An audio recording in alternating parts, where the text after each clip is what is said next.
बिस्मिल्लाहिर्रहमानिर्रहीम। आज का जो हमारा टॉपिक है income and expenditure account. Page number अपनी बुक का ओपन करने 94। प्रॉब्लम नंबर 2 मैंने आपको असाइनमेंट दिया था, ठीक है। इसको मैं दोबारा से कर रहा हूँ, ठीक है जी। जिन स्टूडेंट से न्यू हो फोकस कीजिएगा। Problem number 2 page number 94 income and expenditure account, और चैप्टर नंबर 2 में हम लोग डिस्कस कर रहे हैं account for non profit making organisation, ठीक है। नॉन प्रॉफिट ऑर्गेनाइजेशन जो है उनके अकाउंट्स हम लोग इस चैप्टर के अंदर बना रहे हैं, ठीक है। और ये जो बुक है हमारे फ्रेंड सुहेल अफजल की, इस बुक को हम आईकॉन में यहाँ पे फॉलो कर रहे हैं। तो आप पेज ओपन कर लें अपनी बुक का 94। प्रॉब्लम नंबर 2 क्या आज में the following page 94 problem number. अच्छा जी, प्रॉब्लम नंबर 2 में देखिए receipts and payments account. Receipts the following is the receipts and payment account of young man society for the year ending 31 December 2016। You are required to prepare income and expenditure account for the year ending 31 December 2016। जिस तरीके से पहला problem हमने किया है उसमें हमने क्या किया था, इनकम और एक्सपेंडिचर अकाउंट बनाया था। इस चैप्टर के अंदर भी हमने इनकम और एक्सपेंडिचर अकाउंट बनाना है, ठीक है। तो सबसे पहले हमने किसका इनकम एंड एक्सपेंडिचर अकाउंट बनाना है, young man society, young man society income and expenditure account as on date का, किस डेट का बना रहे इनकम और एक्सपेंडिचर अकाउंट, 31 दिसंबर 2016। बिल्कुल सिंपल फॉर्मेट है इनकम और एक्सपेंडिचर अकाउंट बनाने का। सबसे पहले हम ये हेडिंग आ जाएगी, उसके बाद एक कॉलम बनाएंगे एक्सपेंडिचर्स का, एक्सपेंडिचर्स, और लिखेंगे उनकी अमाउंट्स।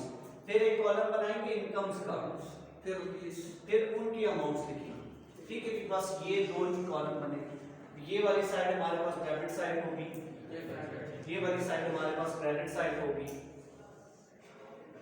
और हमेशा हमारे पास इनकम्स का जो बैलेंस होता है वो क्रेडिट बैलेंस होता है, और जो एक्सपेंडिचर का बैलेंस होता है वो डेबिट बैलेंस होता है, ठीक है।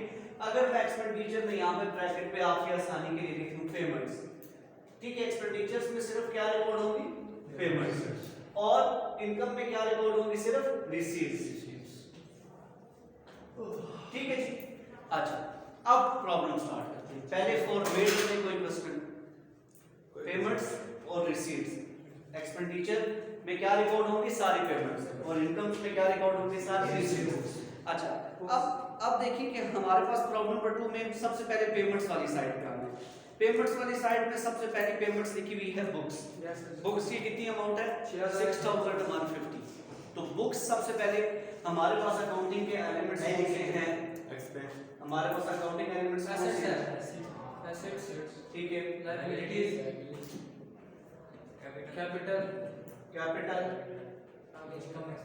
Drawings, income, expense. हमारे पास ये अकाउंटिंग के 6 एलिमेंट्स हैं, ठीक है। इसमें से हम इन दोनों एलिमेंट्स का अकाउंट बना रहे हैं, इनकम और एक्सपेंडिचर अकाउंट। तो सबसे पहले जो हमारे पास बुक्स है, ये देखेंगे कि इन अकाउंटिंग के एलिमेंट्स में कौन सा एलिमेंट है।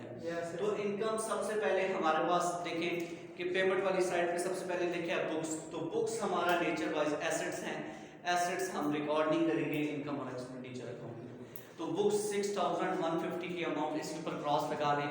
ये इनकम और एक्सपेंडिचर अकाउंट का आइटम नहीं है, बल्कि ये बैलेंस शीट का आइटम है। नेक्स्ट सेकंड पॉइंट है प्रिंटिंग एंड स्टेशनरी, 465 जी, 465। लेकिन प्रॉब्लम 2 में सिर्फ हमने इनकम और एक्सपेंडिचर अकाउंट बना दिए हैं, ठीक है जी। सेकंड वाला पॉइंट है प्रिंटिंग एंड स्टेशनरी, ये ऑलरेडी रिकॉर्ड करेंगे। कितनी अमाउंट है, 465। नेक्स्ट उसके बाद हमारे पास है न्यूज़पेपर्स, न्यूज़पेपर को भी रिकॉर्ड करेंगे।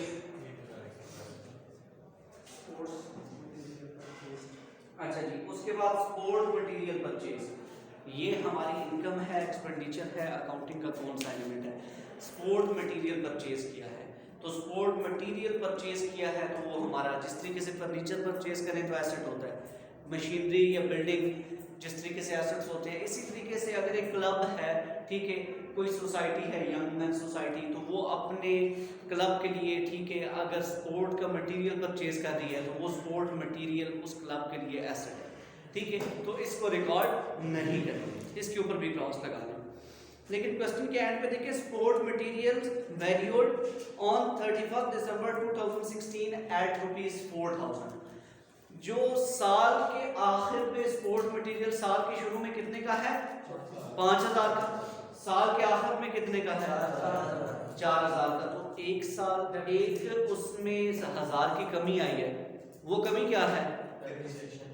डेप्रिसिएशन है, ठीक है, तो उसको कहाँ पे? लॉस है मतलब कि, ठीक है, तो उसको कहाँ पे रिकॉर्ड करूँ?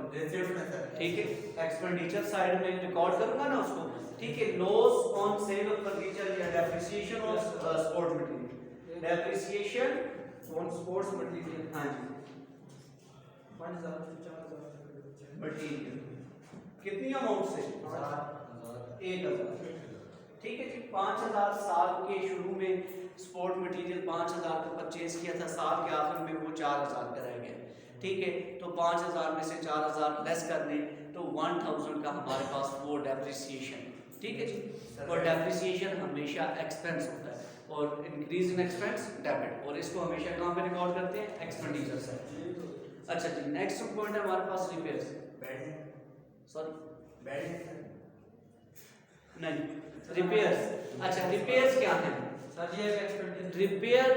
रिपेयर करवाया, ठीक है, फर्नीचर इंस्टॉल कराया, खराब हो गई है, मशीन इंस्टॉल कराई है, खराब हो गई है, उसको रिपेयरिंग वगैरह कराई है, तो रिपेयरिंग हमारा एक्सपेंस है, ठीक है, और ये लिखा हुआ है पेमेंट वाली साइड पे, रिपेयर्स को रिकॉर्ड करेंगे, कितनी अमाउंट तक है? 650 की अमाउंट।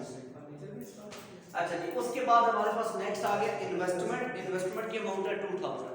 तो इन्वेस्टमेंट हमारे पास ना इनकम है ना एक्सपेंडिचर है, बल्कि वो कैपिटल है। तो हम कैपिटल अकाउंट तो नहीं बना रहे, हम तो एक इनकम और एक्सपेंडिचर अकाउंट बना रहे हैं, तो ना कैपिटल हमारे पास इनकम है ना एक्सपेंस है, तो वो अकाउंटिंग का एक अलग से एलिमेंट है, उसको भी यहाँ पे रिकॉर्ड नहीं करेंगे, ठीक है, तो इसके ऊपर भी क्रॉस लगा लेंगे, इन्वेस्टमेंट रिकॉर्ड नहीं होगी। नेक्स्ट है हमारे पास पॉइंट फर्नीचर। फर्नीचर ये भी हमारा एसेट है, तो हमें ये पता चल चुका है अभी तक कि हम इनकम और एक्सपेंडिचर अकाउंट में सिर्फ इनकम और एक्सपेंसेस के बैलेंसेस को ऐड करते हैं, ठीक है, इसके अलावा अकाउंटिंग के जितने एलिमेंट्स हैं वो यहाँ पे रिकॉर्ड नहीं होते, ठीक है। तो हमारे पास देखिए कि फर्नीचर की अमाउंट कितनी है? 1,000, तो ये भी क्रॉस लगा लें इसके ऊपर, ये भी रिकॉर्ड नहीं करेंगे। नेक्स्ट है हमारे पास सैलरीज। सैलरीज ₹1,500, तो सैलरीज हमारी एक्सपेंस है, इसको लाजमी रिकॉर्ड करेंगे। Salaries amounted ₹1,500। अच्छा जी, उसके बाद नेक्स्ट हमारे पास फिर बैलेंस। बैलेंस 31 दिसंबर 2016 को हमारे पास जो पड़ा है वो 3,165 रुपए। तो बैलेंस भी हमारा क्या है? कैपिटल है, तो हम क्या कैपिटल अकाउंट बना रहे हैं? नहीं, हम इनकम और एक्सपेंडिचर अकाउंट बना रहे हैं। तो यहाँ पर दो ही आइटम आएंगे, इनकम के और एक्सपेंडिचर से, इससे रिलेटेड जो आइटम होंगे वो ही रिकॉर्ड करेंगे। तो इस एलिमेंट के ऊपर भी, बैलेंस के ऊपर भी क्रॉस लगा लें, ये भी नहीं रिकॉर्ड करेंगे। पेमेंट वाली साइड खत्म हो गई, ये बैलेंसेस थे, कैलकुलेटर सब लोग निकाल। पहले पेमेंट वाली साइड। नेक्स्ट रिसीट्स वाली साइड पे आते हैं। रिसीट्स वाली साइड में हमारे पास सबसे पहले लिखा है बैलेंस 1 जनवरी 2016 को, तो ये बैलेंस भी हमारा क्या है? ओपनिंग बैलेंस है। पेमेंट वाली साइड पे जो बैलेंस लिखा है वो क्लोजिंग बैलेंस है, वो दिसंबर का है, और हमारे पास रिसीट्स वाली साइड पे जो बैलेंस लिखा है वो जनवरी 1 का बैलेंस है, वो ओपनिंग बैलेंस है। तो ओपनिंग बैलेंस और क्लोजिंग बैलेंस ये दोनों बैलेंसेस हैं, मींस ये कैपिटल है ना, इसको तो रिकॉर्ड नहीं करेंगे, तो बैलेंस के ऊपर क्रॉस लगा लें, पेमेंट वाली साइड में नहीं रिकॉर्ड करेंगे। नेक्स्ट हमारे पास पॉइंट है एंट्रेंस फी। एंट्रेंस फी हम रिकॉर्ड करेंगे 650 की अमाउंट से, एंट्रेंस फी।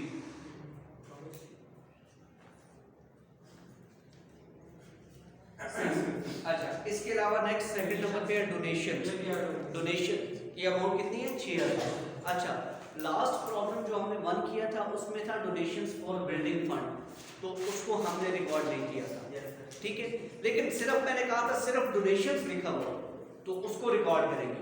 तो ये यहाँ पर डोनेशन सिर्फ लिखा हुआ है 6000 के अमाउंट से, तो ये लाजमी रिकॉर्ड करना है, डोनेशंस 6000।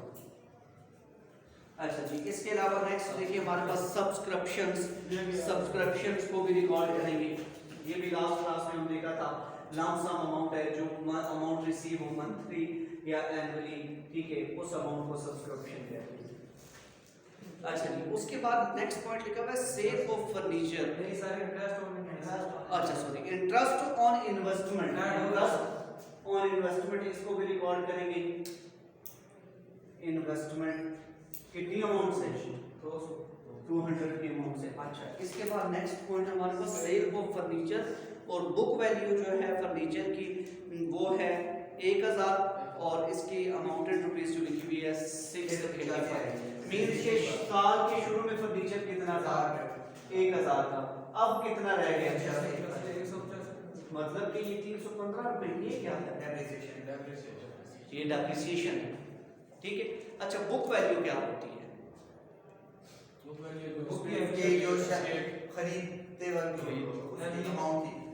वैल्यू वो वैल्यू होती है जो बुक्स ऑफ अकाउंट में रिकॉर्ड होती है, जो अकाउंटिंग की बुक्स में रिकॉर्ड होती है, जर्नल में जो वैल्यू रिकॉर्ड होती है, जो लेजर में पोस्ट हुई भी होती है। बुक वैल्यू जो अकाउंटिंग की बुक्स में रिकॉर्ड होती है, ठीक है जी। अच्छा, अब देखिए कि हमारे पास साल के शुरू में, अब अगर आप फर्नीचर पेमेंट वाली साइड पे देखिए, फर्नीचर 1000 का है।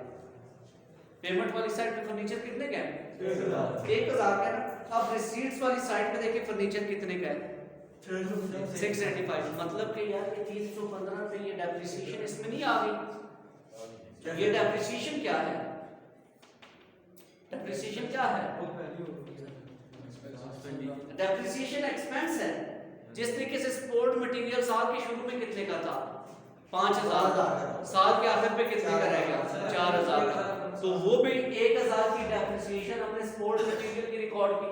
अब इसी तरीके से फर्नीचर भी यार हमारे पास 1000 का था, अब वो 1000 का नहीं रहा, बल्कि कितनी अमाउंट का रह गया? 685। उसमें कमी कितनी आई? Depreciation decrease in the value of asset होती है ना, एसेट की वैल्यू में जो कमी होती है उसी को डेप्रिसिएशन कहते हैं। वो कितनी अमाउंट की है? हाँ, 315। Depreciation on furniture, depreciation furniture तो एसेट है हमारा, वो इसमें नहीं लिखेंगे। नहीं, फर्नीचर को नहीं लिखेंगे। क्यों? उसके ऊपर डेप्रिसिएशन जो है, फर्नीचर खुद एसेट है, हम एसेट का अकाउंट तो नहीं बना, एसेट्स का अकाउंट तो नहीं बना रहे, लेकिन उसमें जो कमी है डेप्रिसिएशन जो है वो एक्सपेंस है, तो यार एक्सपेंसेस का अकाउंट बना रहे, ठीक है जी। इस वजह से फर्नीचर को रिकॉर्ड नहीं किया, वजह क्या थी? एसेट्स, ठीक है। और डेप्रिसिएशन को इस वजह से रिकॉर्ड किया कि वो एक्सपेंस, ठीक है जी। अच्छा, नेक्स्ट हमारे पास है सेल ऑफ ओल्ड पेपर्स 465, इसको रिकॉर्ड करेंगे। सेल ऑफ ओल्ड पेपर्स कितनी अमाउंट है? 465। 465। अच्छा जी। उसके अलावा रिसीट्स फ्रॉम रिकलिएशन, इसको भी रिकॉर्ड करेंगे, ये रिसीट्स हैं। कितनी अमाउंट है? 865, ये भी ठीक हो गया। और उसके बाद मिसलेनियस रिसीट्स, हाँ, जो छोटी मोटी रिसीट्स होती हैं, ठीक है, उनको रिकॉर्ड करने के लिए मिसलेनियस रिसीट्स 125। अब हम टोटल करेंगे दोनों साइड, ठीक है। तो सबसे पहले आप टोटल करें इनकम्स वाली साइड का कितना टोटल आ रहा है, इनकम वाली साइड पे कितना बैलेंस बच रहा है, वो टोटल करें पहले। इनकम्स वाली साइड पे कितना टोटल बच रहा है?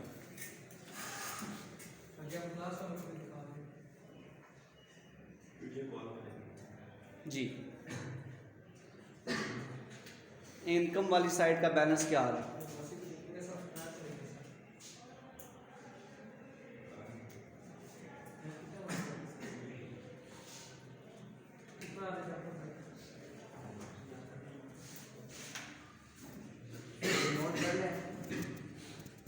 जी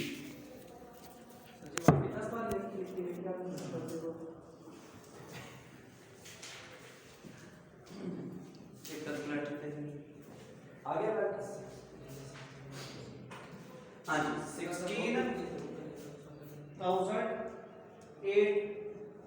16,870 ये इनकम साइड का टोटल आ गया। ग्रेटर साइड का टोटल दोनों साइड पे।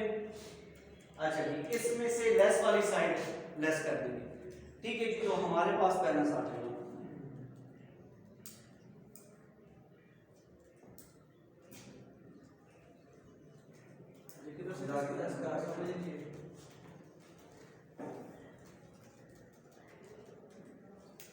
तो हमारे पास 11,830 रुपया, ये क्या बच गया है सरप्लस।